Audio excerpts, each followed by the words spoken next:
بهار خونین.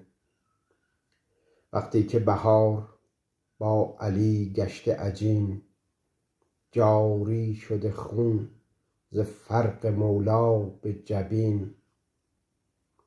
لب بسته ز غم شکوفه بر شاخ درخت، سر برده فرو لاله ز خجلت به زمین.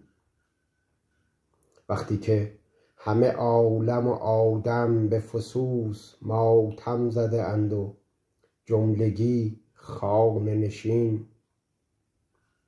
وقتی که زمین به های های افتاده است، سر تا به قدم زمانه محزون و غمین.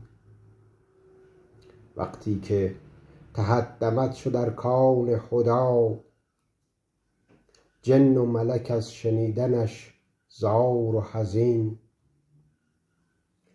هیهات اگر به عیش نوشم جامی، فریاد که وا کنم لبی خنده نشین.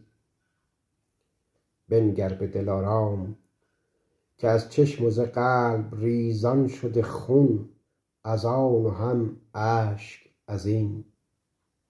ابراهیم مقصودی، دلارام، فروردین 1404.